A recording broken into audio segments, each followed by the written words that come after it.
Broadcasting from Beaumont, Texas, it's the KikBack Podcast with your host, West Africa Floyd, a hood informative asshole that makes sense. Now let's start the show.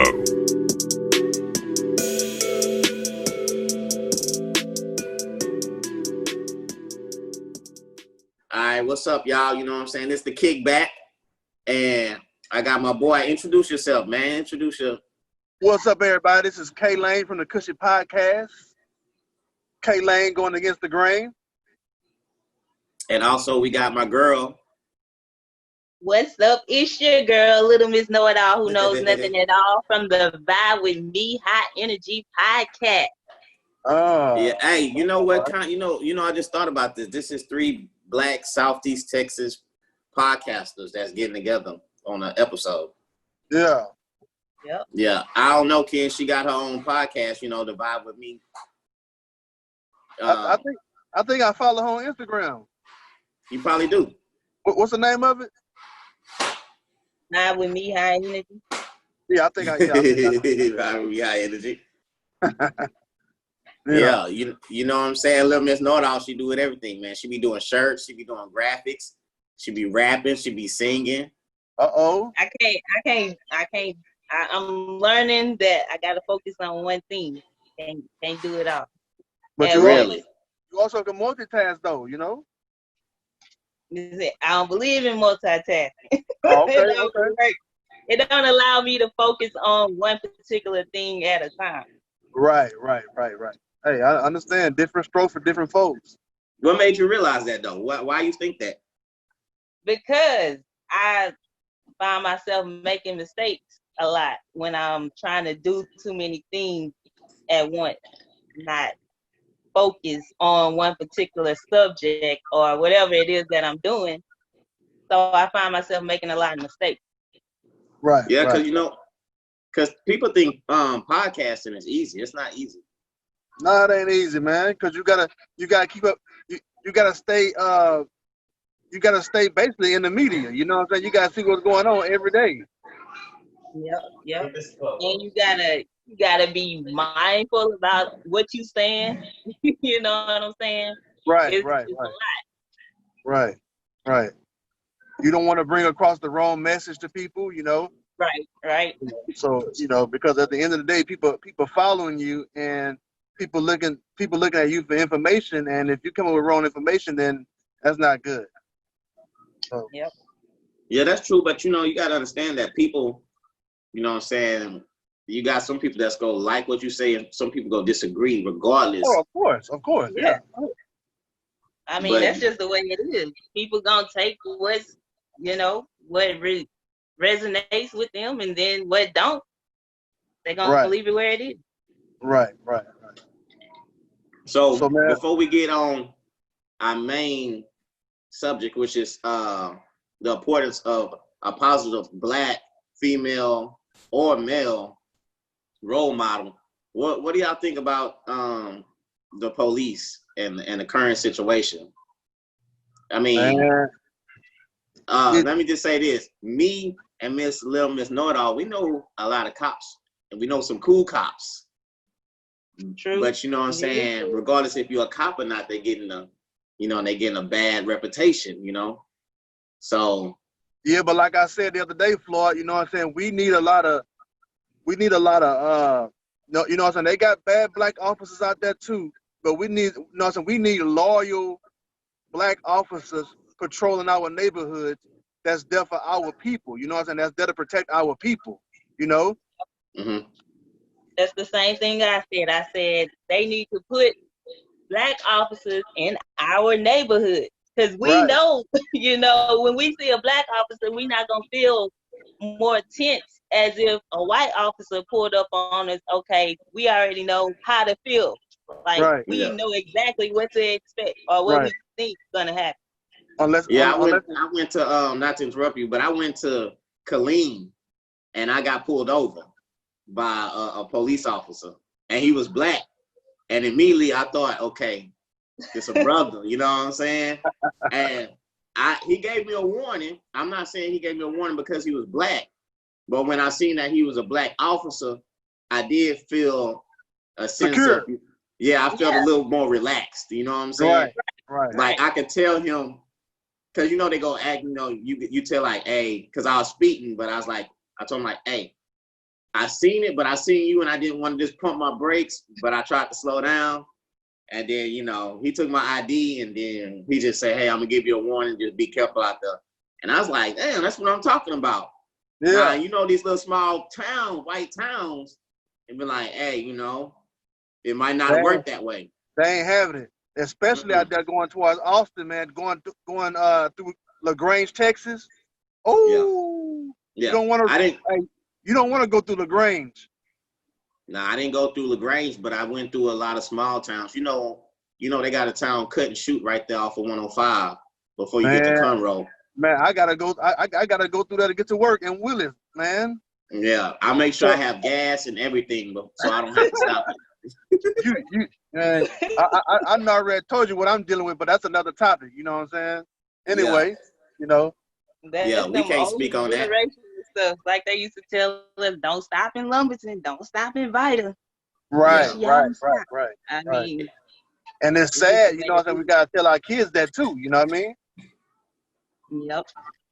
Ken, your kids old enough to know about the police? You telling your kids about how to react when they get stopped, or if they playing, or if the police interact with them? Yeah, of course. Yeah. What about you, Maya? Maya got three. You got three sons. I got 3 boys, so I am worried about them a lot. But I do teach them, and that's my job. So I teach them what they need to know. And I just watched Just Mercy with my son, and he had a lot of questions about it. Man, hey, I ain't gonna lie. I ain't gonna lie, man. Maya, I cried. What is that? Just Mercy. What's that? A movie with Michael B. Jordan and Jamie Foxx. Oh yeah. It's still in the movie theaters, huh? Hey man, you can watch it on Amazon Prime. Man, your boy dropped a tear on that one, man. I ain't gonna lie. I dropped a couple of tears on that one, man, because man, them black dudes on there getting treated bad, man. Yeah, they really was. And normally movies like that, like really.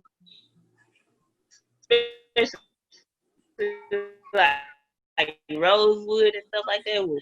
It's all. Maybe I guess I just had like a different sense of calm. Like I don't know, something about that. It wasn't like Rosewood style. It was more like, because it's about a lawyer who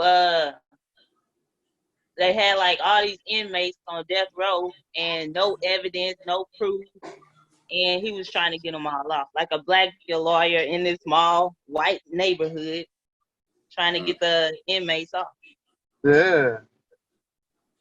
You know what? When you say small white neighborhoods, you know, when us black people get money, we like to move to these neighborhoods. Exactly. And we kind of be, you know, it's kind of a little edgy, you know. They really don't want us out there, but we make enough money to be out there.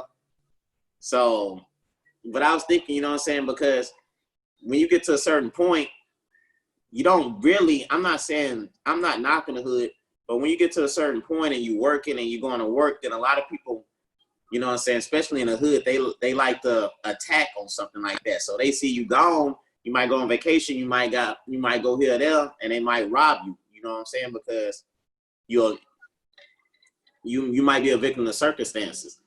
I think but I don't mean to cut you off, man, you know, but at the same time, you know, we have to realize why we were in the hood. You know what I'm saying? We were in the hood because of redlining. So when you move out the hood and you go get into a nice 2-story home, that's owed to you. You know what I'm saying? That you're supposed to have been up there from the beginning. You know what I mean? So, you know, our communities in America was redlined, and we were thrown into these situations. You understand what I'm saying?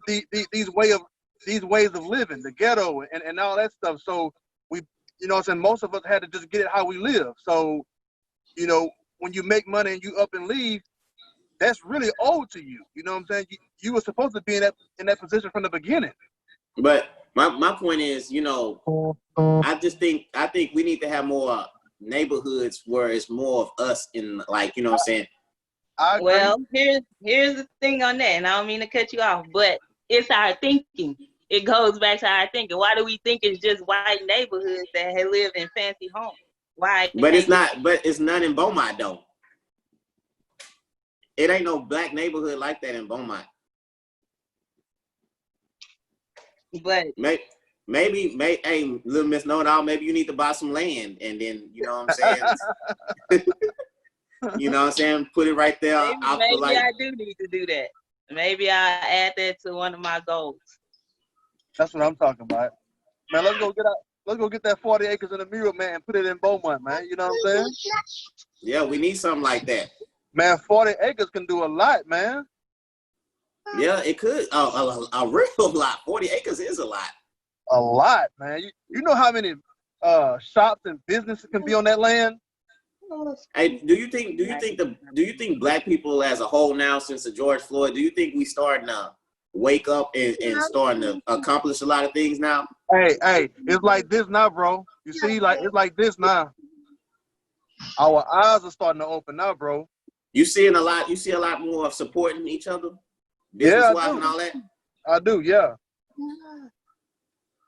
Yeah, So, I was thinking that earlier too. Like, we starting to like not just look at things, but see things differently. And then I think we are awakening because more races are starting to, hey, you see this happening. It's on camera. You see it happen. Now I need you to understand why it's happening and why things need to be changed. Right. Yeah, but you know what I'm saying? I think a lot of companies are starting to, you know what I'm saying? Like you seen, I seen like iTunes. I'm seeing all these companies talking about they standing up for Black Lives Matter. You think that shit real? I think some of that just kind of fake though. Just to make I it do public. too. I think it's fake because I think they just trying to keep us, with them or whatever. Right. Yeah, they need that black. All of them. Hey, man, that black dollar is serious, man. We spend 1.2 trillion a year, bro. Yeah, that black dollar is amazing, man. So we need to understand how powerful our dollar is then, man. First and foremost. Because America is a business. 1.2 trillion? Mm-hmm. Man, that's a lot of money, man. Because you know what? I was looking on, I think it was Twitter. And in Jacksonville, which Jacksonville is a major city, they just recently got their first own black gas station. Wow. In Jacksonville, you know what I'm saying? A gas station, you know what I'm saying? And I always think that like gas stations, nail shops, we need more maybe food trucks, restaurants, because we always see these restaurants doing some kind of racist shit, you know what I'm saying, to us black people, and we always go eat at these establishments when we know tons of us people that's selling food and all that I would rather buy their plate than go to Cheddar's or something like that. You know what I'm saying? And I just hope that we get to a point, these banks need to start opening up these loans since this black dollar is, you know what I'm saying, important. Man, I went to BB's Cajun off of in League City yesterday, man. I had a damn hair in my food yesterday, man. I was hot, man. BB's Cajun? Man, I was hot, man. And, who owned it? In my gumbo, man. Oh, yeah. Man. Hair in the gumbo. Yeah. Man, I had hair in my gumbo, man. Not weenies, but hair. Man, I was upset, man. Not weenies. Yeah. Oh, man. Man, I have a situation. I can't really speak on this situation because me and this person, it's a private conversation we had, so I don't want to put it out there because it's gonna be on YouTube and stuff, such and such. But his conversation made me think about what we talking about now, the importance of a positive black role model, because this person kind of changed his life for the better. He caught a case. I don't know the details, but he caught a case. He changed his life for the better. Went to the army or whatever. You know what I'm saying? And he not in the hood. He not, you know what I'm saying, selling dope and doing all this other stuff. And the guy who I was talking to, he was kind of pissed off at him because he said, you know, he ran away from his case. And he ran away from his case. Oh. So the importance of what we're talking about is, I think if you surround the black male, the young, our young society, females and males, around more positive black role models that think that jail is not, you know what I'm saying, that's not a cool thing to glorify. That's something that we want to stay away from, because they benefit from us going to jail. You know what I'm saying? And you see how some of these, and I'm not saying that it's majority white or Asians or something like that, but if your son is around his uncles, his granddad, or his cousins, and they doctors, dentists, teachers, business owners, then they're gonna gravitate more to one of those people. Right. Now, if the uncles and such, who I just said, was hanging in the hood, in and out of jail, in between jobs, then, you know what I'm saying, that person doesn't have nothing to look up to. And so we see in all these generational wealths between the Asians, Mexicans, whites, you know what I'm saying, and it gets passed along and stuff like that, and it doesn't fall off because, in my opinion, and that's just my opinion, is they have more positive role models to point them in the right direction. They'd be like, hey, you know what? You want to be a police officer? Okay, come on in. I could bring you. I know such and such. We'll train you there. You want to be a firefighter? Okay, look, your uncle over there, he's a firefighter. Go talk to him over there. Oh, you want to be a lawyer or whatever? Okay, well, your granddad's best friend, he's a lawyer over there. Why don't you go intern over there? And it's just more, you know what I'm saying? They have more of a foot in the door. And I think if we start having more positive role models and effect on our young brothers and sisters, you know what I'm saying, I think that it'll change a lot of thinking. It'll change the way somebody thinks or whatever. Right. And another thing, while we don't really have our foot in the door like it needs to be, we need to understand that we can't keep falling victim to these traps that's been set up for us. You know what I'm saying? If you hollering trap all day long, well, this trap was already set up for you before you even got to the trap. So, it's just a 360-degree circle that's messed up all the way around. It's nothing to glorify about the trap. It's nothing to glorify about dying. There's nothing to glorify about going to the penitentiary. You know what I'm saying? Those are traps for us to keep us away from reproducing, to keep us away from expanding as a race. They like to talk about, our people is only 13% in America, In America. You know what I'm saying? Mm-hmm. Which myself, yes, like I say, that may be a low number to you, but you know what I'm saying, it's an impressive number to me, you know what I'm saying, to where we came from. We are descendants from slaves that came here on ships, you know what I'm saying? So it's 13% of us in America, which is 46 million, we still, you know what I'm saying, that's still a strong number. But at the same time, if we unite and come together with each other, man, that 1.2 trillion a year that we spending into American economy, we can really build something on some land that's for us. Yeah, exactly. And you know what I was thinking? People like to, you know what I'm saying, a lot of people like to throw in, well, y'all were sold as slaves or whatever to white men. Right.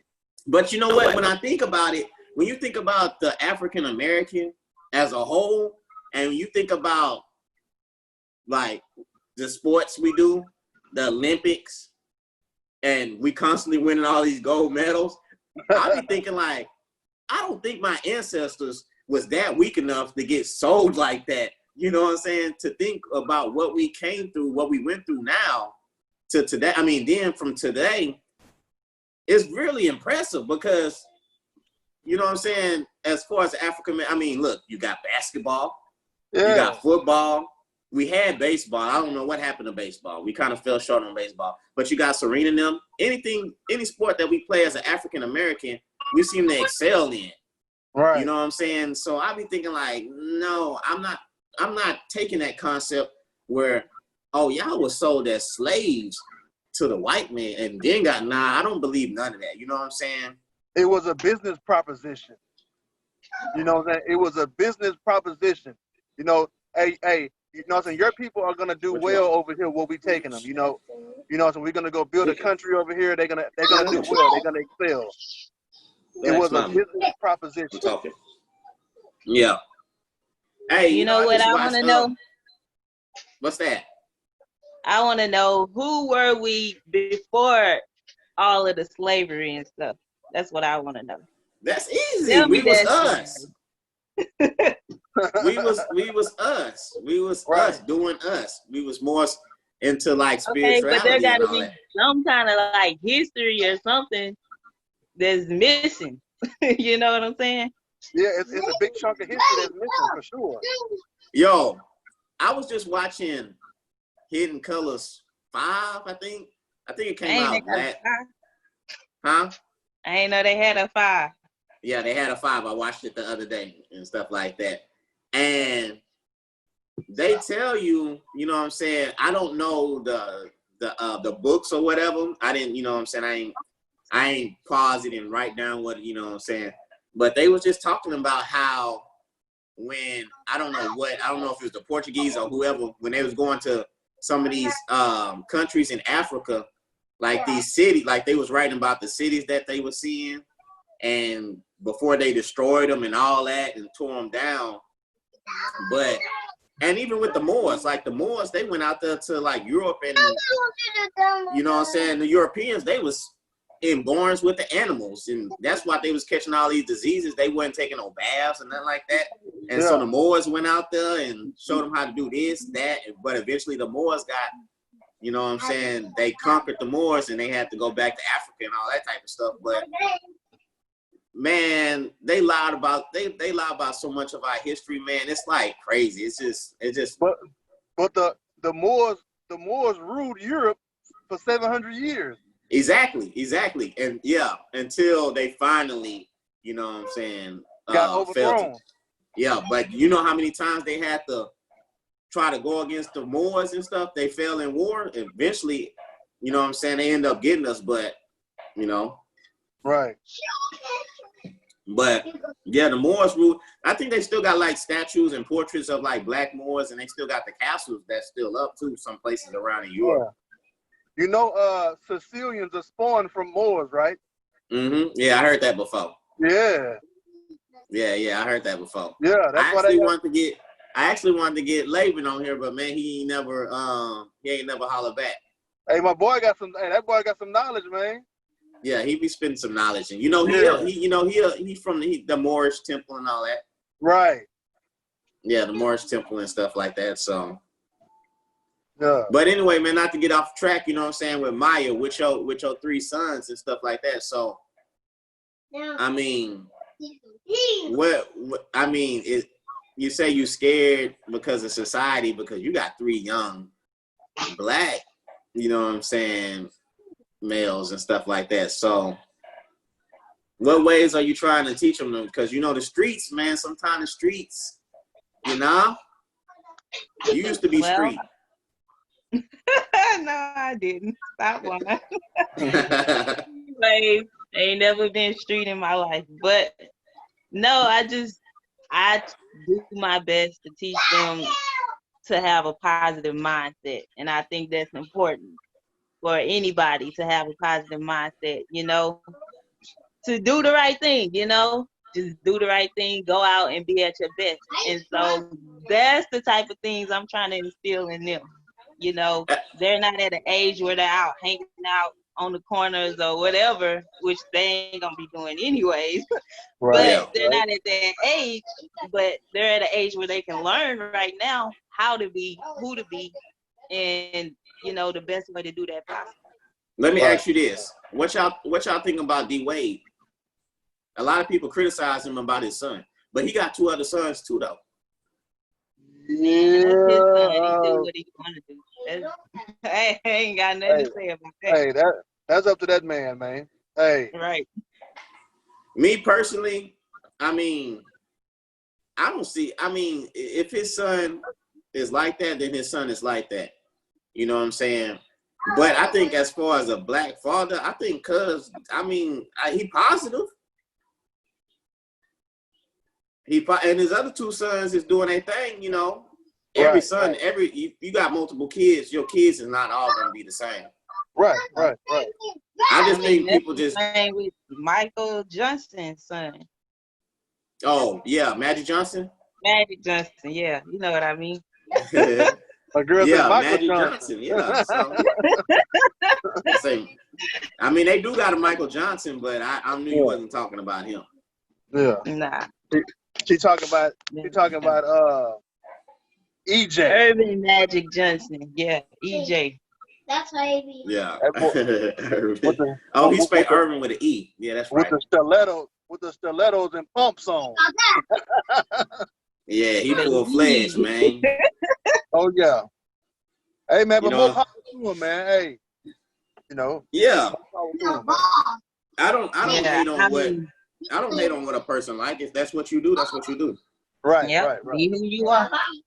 You know, black people, we like to tear people down if they don't see the same thing we see. Right. You know what I'm saying? We need to get off of that, man. You know, we need to come together regardless, man. Yeah, you know, and people think, for some reason, I think people put us all in a hole. They think black people all think alike. You know what I'm saying? Right. Like, no, we do not all think alike. If somebody feels like that, it don't mean we all feel like that. You know what I'm saying? Right. Yeah, but, you're right about that, man. Hey, I wrote down some things, man. Yeah, go ahead. So I just want to say, you know, as a black man / father, it's a must that you be there for your daughters and your sons. Mm-hmm. You know, I said our sons is a younger image of us, and they look up to us for guidance, answers, and they need to come to us when it's a major problem. You know, as fathers, you know, you want your sons to come to you when there's a problem, and you want them to feel confident in coming to you with their issues. You know what I'm saying? Because you are the father. So we need to let our sons know that, you know, it's okay to talk about whatever you want to talk about.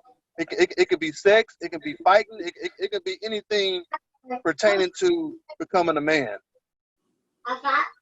You know, because I missed out on those, especially the sex 101 talk with my dad. You know what I'm saying? So I try to make sure that I speak to that with my sons, because that's very important. It's very important. You know? Yeah. So, yeah. Because I also feel like, you know, I feel like as far as teen pregnancy, male or female, I mean, that can hold you back from your goals.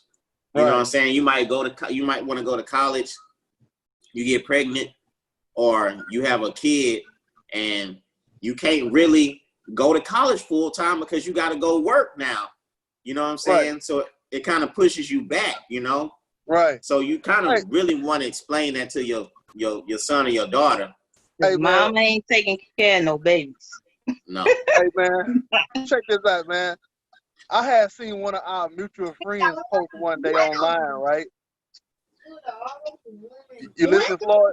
Mm-hmm. She had said, I feel sorry for the guys and the girls that's having kids in their mid-30s and stuff. You know, our kids are grown. And I'm like, okay. I've seen that before. I've seen that. Yeah. I think I've seen that. I'm like, okay, so all right, if you're having kids in your high 30s, so what? You know, just because your kid is 22 years old, you know, that don't even make no sense. You know, so it's the programming, man. Exactly, man. You know, I mean, if you want to have a child at 38, 39 years old, that's you. You know, I mean, don't talk down on other people because you had a kid at 16, 17 years old. You know, exactly. That's your prerogative. You know what I'm saying? That's your life, and like I said, different strokes for different folks. But I had to laugh at that post when I seen it, man.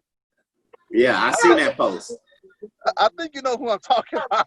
I think though, but I've seen that a few times though, and that's the thing. When you have a kid that young, man, it opens you up. Like Lil Miss Know-It-All said, you can't expect your parents to take care of them kids. Right. You got to make some money for daycare. You know what I'm saying? All that type of stuff. You know what I'm saying? Right.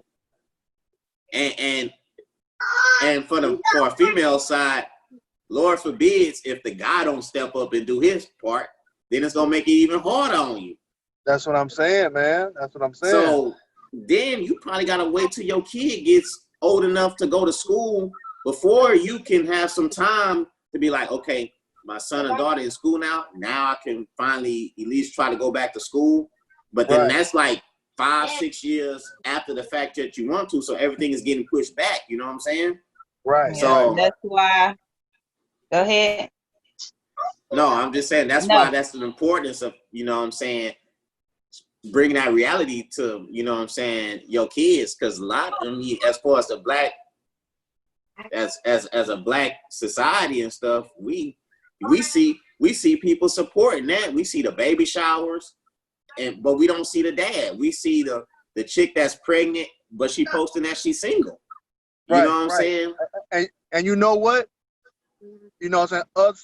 Us black men, you know what I'm saying, we are at fault for a lot of stuff, man, you know, because at the same time, bro, you know what I'm saying, if you make a child with a woman, especially a black woman, man, you need to be there for that child, man. And at the rate that we're going right now, you know what I'm saying, our black women need the protection, and our sons need to know how to protect their sisters, and they need to see us protecting the women as well, man. You know, because you know our women are out here with no shield on, man. Facts. Because we're not around. I mean, not all of us. Not all of us. I'm talking about, you know, man. You know, we have mutual friends that's in the grave. You know what I'm saying? God rest their soul. You know what I'm saying? We got mutual friends that's in prison. You know what I'm saying? You leaving our women out here with no shield. You know what I'm saying? You are the shield. Yep. You are the shield. And that's the problem, is these dudes rather go hang out with their homeboys instead of hang out with their kids. Right. You know what I'm saying? And that's one thing that changed me when I used to be hanging out with Laban and all them and stuff like that. When I had my son, you know what I'm saying? And I kind of think my parents too, because if I didn't go get my son or you know what I'm saying, spend no time with my son, they the type of people that they will go get them. You know what I'm saying? They'd be like, okay, if you don't want to hang out with your son, then we're gonna hang out with them. You know what I'm saying? If you want to be that way, then you be with. But they, you know, I'm not. But I used to love kicking it with my son. Like, I bring him to the mall, hang out with him, and so that kind of pushed me away from hanging out with my homeboys. You know what I'm saying? And because I just took care of my responsibilities. That's the same way it is now with my daughter. Now it's just a repeat cycle. You know what I'm saying? If I go somewhere, then she come with me. I'd rather hang out with my kids and my family than hang out with my homeboys. You know what I'm saying? Right. Everybody don't think that way, and that's the thing. But here's the thing. All right, from a female's perspective, I think that as parents, men or women, that we should teach our children about relationships in general, because we just go into relationships and don't know anything about it, and then it creates a cycle of bad relationships, and then out comes these babies that just happen to come out because nobody teaches us about how to enter a relationship, how to be in a relationship, what to look for in a relationship. Okay. So I had to, me personally, I've been single for like a whole year now, but by choice, because I had to pick up some books and learn and read about healthy relationships. Right. Yeah, because I asked you. Be in a healthy relationship. Because when I asked you the other day, I say, new man? You said nope. Because I'm not focused on that. And, you know, a lot of the stuff that I've been reading, you know, is men men don't be ready to be in a relationship because they're not financially stable to provide. Okay, and so I like that. And that's like a general thing. I guess with maybe I ain't gonna say all men, but most men, they want to be able to provide for somebody. So if they're not able to provide, then they not gonna want to be in no relationship. Yeah. Let me ask you a question, Maya. They can't provide. Let me ask you a question, Maya. If you meet a man, right, and you know he have potential, right, but you know what I'm saying, but his pocket's not right, could you still love him? Yeah, I could. Okay, I can't speak for nobody else. Right. But I'm saying though, for me, it's not about a man, but for the man, I'm saying for the man men feel like they are the provider, so they want to provide. Right. What I'm saying is, I feel like they're not gonna be ready to be in a relationship until they're financially stable to provide. Yeah, but what I'm saying, okay, you know what I'm saying, let's say you accept him, you know what I'm saying, he loves you, you love him, but his pocket's not right, and let's say that you two connect and you jumpstart a business, you know what I'm saying, in his mind frame, and he start making lucrative income because he met you. You know what I'm saying? Stuff like that does happen. You know what I'm saying? Sometimes a man just need a woman that's gonna boost him up, you know what I'm saying, and support him. And once he gets that, I got that advice. I got that advice too. That I can't wait around till I build myself up and I'm stable, and then look for somebody. But somebody gave me that advice to be right. And vice open. versa. Yep. You know, if you a man, you know what I'm saying, you met a chick, you like her, you know what I'm saying, y'all fall in love, but her pockets ain't right, you know what I'm saying, maybe you can help her get to that level that she need to be at, especially if she a loyal woman, you know what I mean, because money ain't everything, you know what I'm saying, I'd rather have my health and happiness every day. Right. If you love somebody, you can help them get to that level they're trying to get to, and then y'all both can be on that same level. I think for a guy, what makes them fall in love with the female is they fall in love with their mentality. They fall in love with the mental side. You know what I'm saying? Not just the sex and stuff like that, because the sex is okay, but if after a while, it's gonna determine if you like her mentally. You know what I'm saying? If she cool, if she fun to be around and stuff like that. And I think the problem is as far as black folks is we rush into the sex part. So you rush into the sex part so fast. It ain't just black folks, there's every folks. Yeah, you know what I'm saying? You rush into it so fast and then it becomes a sexual thing. Then after a while, you're not trying to take out no more. You're just trying to go to the crib and hit. And if then it becomes only maybe a sexual topic. Be like, hey, what you doing tonight? Oh, I'm chilling. Hey, I'm finna come over. Oh, well, hey, you can't come over. It's that time. Oh, you know what? I'm gonna come the next day. You know what I'm saying? It don't turns into, hey, what's your goals? What's your plans in life and all that? It just becomes a sexual thing, and then after a while, it just fizzles out. Or you might get pregnant with that person. You gotta set those boundaries and those intentions right up front. First date, let them know what it is. Yeah, what are you after? What are you here for? That's true. You gotta I want to know. I think, and I think, like with Ken, I think as far as me and you got, how old your daughter is? My daughter's 11. Okay, yeah.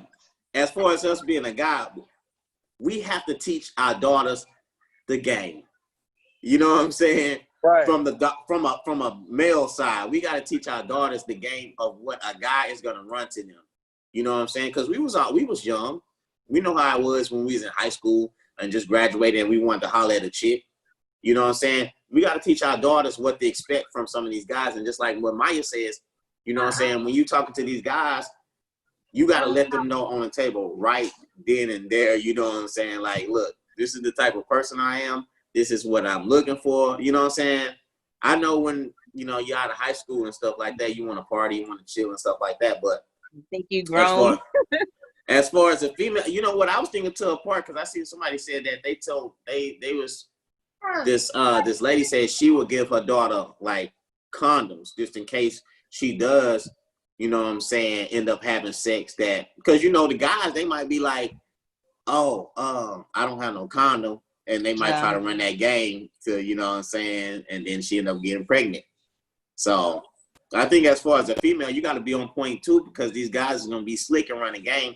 But it's up to us to teach our daughters the game to know what they expect. Don't just have them out there green and smiling at everything this dude telling them. You know what I'm saying? Right. They should read. I'm telling you, I think every young lady or whatever should read Steve Harvey's Think Like a Man book, because I'm telling you, he's letting y'all know. He's letting women know exactly how men are. I mean, I read it, and a lot of guys didn't like that book. Yeah, because he really letting women know how men are. And I see it. I've seen it in relationships that I had. So I see some truth in it. Okay. Yeah. I think younger women should read that book before they get old enough to just jump into a relationship. Right. And you know what I was thinking now? The school system. Like what you said, like young ladies need to read that book. You know what I'm saying? There's a lot of things that we need to teach our kids that school don't teach us, like as far as like the credit system. Well, we lost Maya. I don't know what happened. Oh, okay, that Maya. Like the credit system, like, you know, credit and all that. And like you said, sex education. I don't know if we had sex education when I was in school. We did. We did? Yeah, I had it in my school. Nobody Hey, we did. We were just too focused. We wasn't too focused on the education. We were just too focused on the sex. You know what I'm saying? Yeah. What kind? That's why your mind got clouded. Now, I think I do remember. Let me get you something. Sitting us in the library watching a movie on the TV. Right. Yeah, it wasn't. Right. It wasn't much effort in that class. I remember that. Dude, I was scared. I don't know about y'all. They started showing me all these diseases. I was scared. Right. Get a battery for it.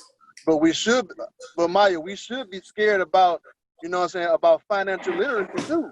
Yeah. You know what I'm saying? Not just sex education.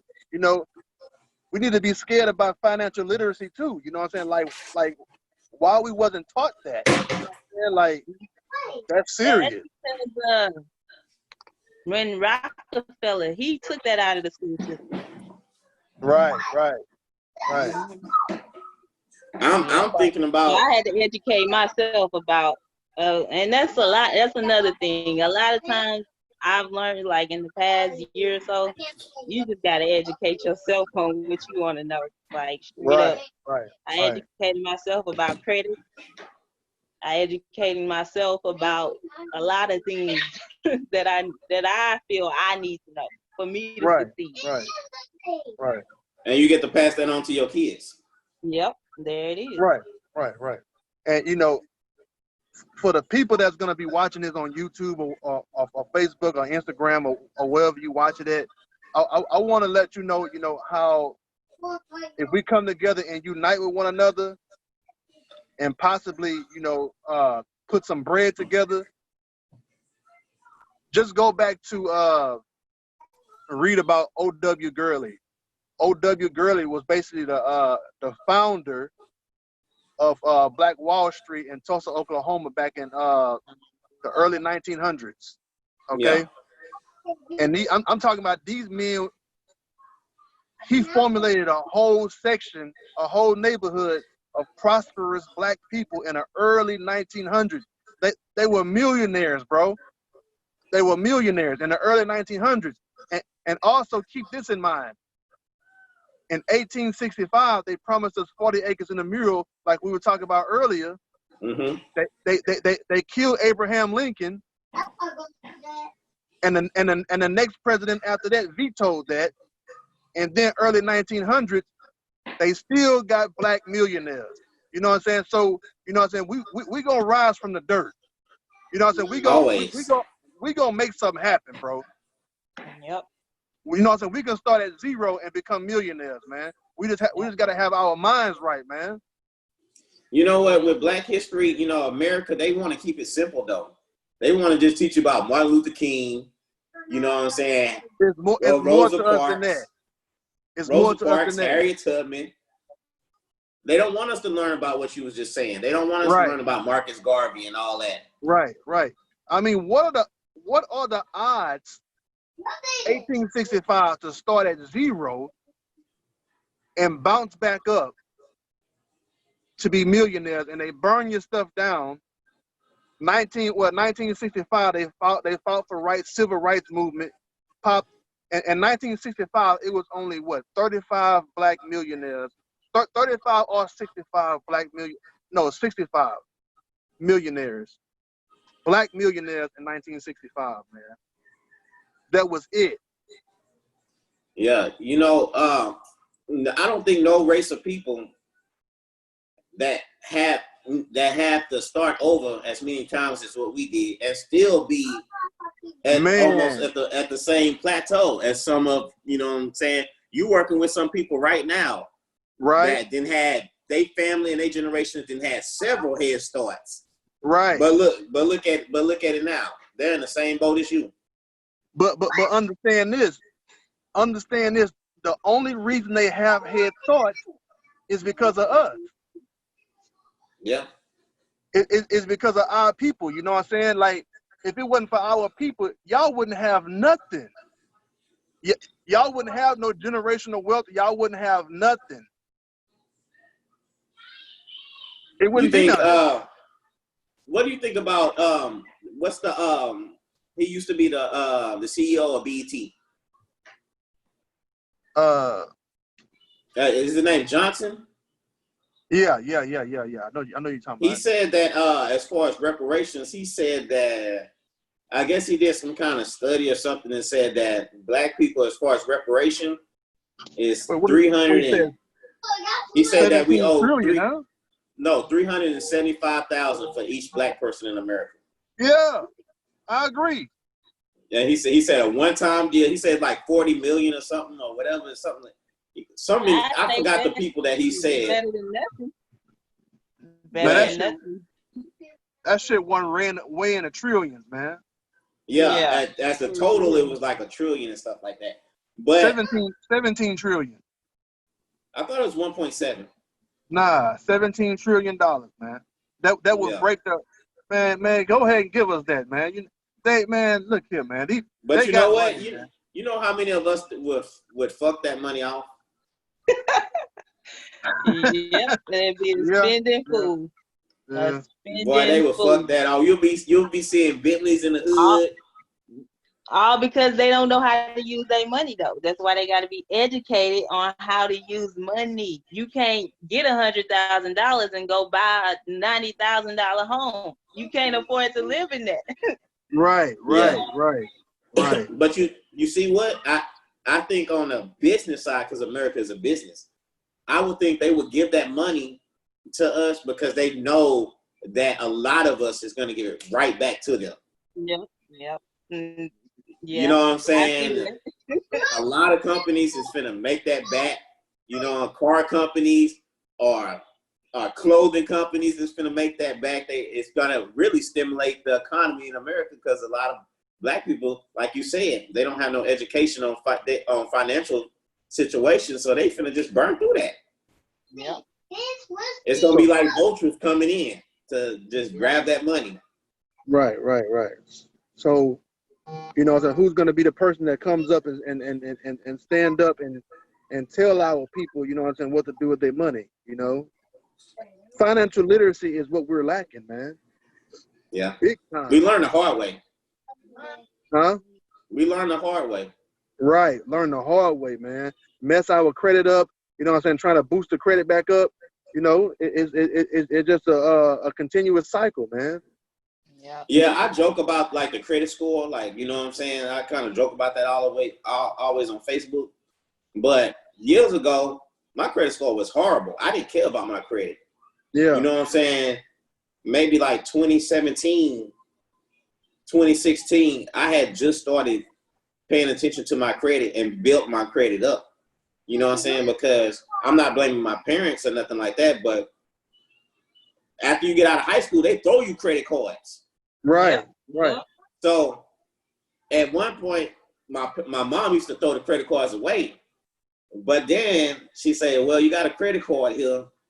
I looked at it, I seen the balance, you know what I'm saying? It was like a $1,500 credit, Yeah. $1,000 cash. I was like, what? Went to the mall, you know what I'm saying? Not thinking. Went to the mall, bought some outfits, you know what I'm saying? Some shoes, you know what I'm saying? Knowing. Not worried about paying it back. Not knowing. Yeah, not knowing. I didn't know. See, I was raised different. I would listen to my grandma talk about how it was this company, Montgomery Ward. Man, yeah, my grandma used to work man. there. How they with some funds and don't get no credit cards. So I was the opposite. I was scared to get credit cards. So I had no credit. So then when I started learning about it and I got a store card and I used it the way I was supposed to use it, buy a little bit here, pay it off, then I started building my credit to where my credit was excellent. You know what I'm saying? Right. So again, I just had to learn myself, you know, and I'm glad they taught me that, because I probably would have been a spending fool too if they wouldn't have taught me not to get credit cards. But you need them, you need it. That's what they don't teach you, that you need it to get a house. You need it, you know what I'm saying? Right. You know what? I forgot what situation happened. It happened, and then this bank in Houston. I think it's only one. I think it may be like 2 black-owned banks in Houston. Yeah, United. Yeah, United Bank. Yeah, United. Something happened, and I remember seeing like Slim Thug, and I even seen Paul Wall and stuff like that start putting their money into this bank or whatever. And we need more black banks to give us these business loans. You know what I'm saying? They give us these type of loans so we can start investing into our community and stuff like that. You know, you've seen all these like gas stations is owned by Indians. You know what I'm saying? I went to this gas station, and people that might be listening, like you said on YouTube, that might be from Houston or wherever, New York or something like that. But y'all know, but this gas station on Delaware Street, and it was an Iranian dude. He working in there. 2 weeks later, I go to this liquor store. I see him at the liquor store, working at the liquor store. I'm like, dang, bro, you at the liquor store? He said, yeah, you know, this is my liquor store now. I'm like, you was just a cashier at the store on Delaware. But you know why that is? You know why that is? Because when they come over here, they give them money to create what they need to create and live here. Right. But and they throw it in for the hood, us, and we already here. Yep. We always blow their business. You know, sir, we be the main people we're their main consumers, but they don't never do no give backs. They don't never do no customer appreciations or none of that. They're not gonna do it. They're not gonna do it. I said one time I wanted to own a liquor store. They say, why you want to own a liquor store? Why you want to destroy black people? I say, well, look, people go buy liquor. I say, I'm gonna do give backs. I might do give backs for school. I might do appreciation. I might invest back into the community and stuff like that. You don't see these other liquor stores doing that. You know what I'm saying? So I just think, as far as we need more black banks to start, you know what I'm saying, and giving us opportunities like that. Because Chase and Bank of America, you know what I'm saying? Or who is the person that gives you the loan? Is it what are they accountants or financiers? Financiers? Yeah. They the ones that let you know if they're going to approve it or not. You know what I'm saying? Yeah. We need to own the whole bank. One of these celebrities needs to do something, start a bank of their own or something.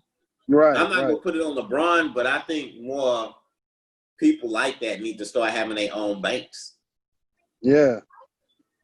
You know, they be putting back. I'll be seeing a little commercial like the NBA Cares, and they be at these little schools, and it be mostly like white kids and stuff, Mexicans or whoever it may be. And I'm thinking like, bro, you from the hood. Why don't you? And I don't know if they doing that or not, but it's not, the NBA not showing that on TV. But I'm thinking like, you going to these little schools and you reading books, and that's cool. You know what I'm saying? These kids might not even remember this. 7 and 8 year olds. Why don't you go to the hood? Like you said, why don't you invest in a bank or invest in a community or something like that, or something for the youth, you know what I'm saying, and give back. But I think a lot of these celebrities, they get that money and they just be like, you know what I'm saying, my family's straight, so I'm good. Yeah, that's what it is. A lot of people get money and they don't use it as a tool. They use it, they get it, and they think about themselves and not others. And that's the problem too. Yeah, because they like, well, I made it. My mama's straight. That's all I need to take care of. You know what I'm saying? Right. But sometimes we need that one person to get the foot in the door so we can get in there. That's true. That's why I sent you that invite. I thought I'd been sent you that invite to that page that I created for, you know what I'm saying, us in the industrial field, because, man, it's hard, man. Yeah. And these operator pages, like the page I created, it's only maybe like 200 people. But if you go to these other process operator pages, it might be 3,000, 4,000 people. So what I used to see, if somebody like me, if I said, hey, does anybody do resumes? I need help on my resume. You know what I'm saying? It might get like 4 likes. You know what I'm saying? But 20 minutes later, it'll be a white boy and be like, hey, I need somebody to help me with my resume. I think that's the only thing I'm missing. Bang, he getting 50, 60 likes. He getting comments saying, hey, inbox me. And I used to always see this. I used to see brothers do this all the time. Ask a question, nobody answer. White boy or whoever it is, ask the same question or something like it. He get inbox me, blah, blah, blah. So that's it. That made me think, you know what? Let me come out with a page for just us, for people that need interview help, resume help, and all type of stuff. You know what I'm saying? So I just came up with that. And I send out jobs. I go on Indeed or wherever it may be, send out jobs and stuff like that, because not everybody got time to do that. Right. So that's what made me come out with that page. And that's why I sent you that invite. Appreciate that. Thank you, man. Because not to prolong, but when I was before I got the job in Corpus, man, I must have filled out at least about 300 to 400, probably more than that, applications. You know what I'm saying? Yeah. When I graduated, I'll wake up 3 in the morning, look on whatever, do at least 3 to 4 or 5 applications, go back to sleep, wake up in the morning, or if I was off, that's what I did all day. So it was kind of, it became a habit.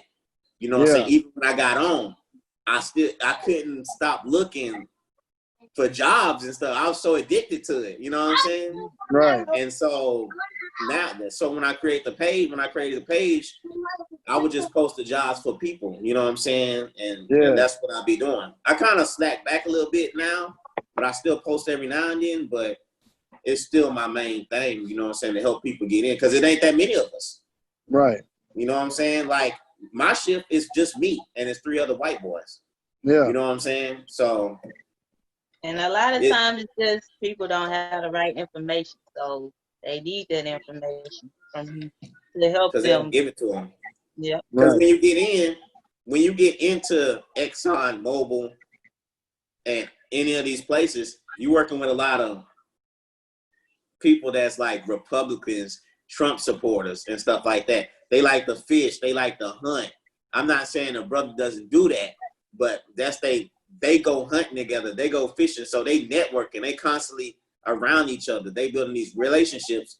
I get so goddamn tired of hearing about hunting and fishing all goddamn day. Exactly, bro. Exactly. And that's what I'm saying. So you might be in the room with them, but you can't relate to them because they conversating about this, and you just quiet watching and listening to them. You know what I'm saying?